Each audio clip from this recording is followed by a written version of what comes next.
قال الرسول صلى الله عليه وسلم: ثلاثة جدهن جد وهزلهن جد: النكاح والطلاق والرجعة.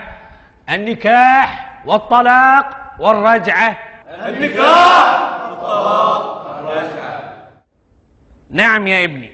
أستاذ، أنا الحين أعرف معنى الطلاق وأعرف معنى الرجعة، بس النكاح شنو؟ سؤال جميل.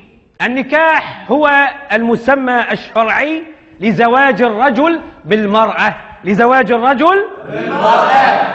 بس أنا أستاذ للحين ما فهمت. يعني أنا أقول لك: يا فلان زوجتك ابنتي، وهو يرد علي ويقول: وأنا قبلت، فتصبح على هذا الأساس زوجته.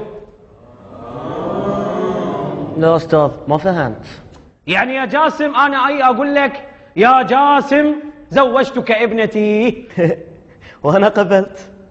قبلت؟ إيه. قبلت شنو؟ أتزوج بنتك. زواج بنتي يعني؟ إيه. لا لا لا لا يا ابني، طلق الحين أقول لك طلق. لا أستاذ بابا مطلق. شنو مو مطلق يبا؟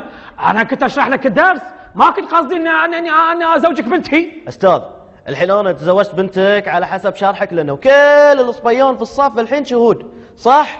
صح. بالبركة يا جاسم، تستاهل. الله يسلمك. منك المال ومن هالعيال. عزيز. الصلاة والسلام عليك يا حبيب الله محمد. وبارك لك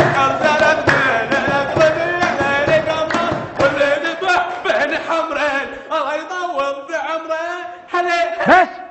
بس ولا كلمة، بس. وانت قاعد مكانك بعد، وانت طلق الحين، طلق الحين، طلق. لا أستاذ بابا مطلق. طلق؟ زين سمعوني، الحين راح اشرح لكم موضوع الطلاق، وابيكم تركزون في ذي الموضوع، خاصة انت.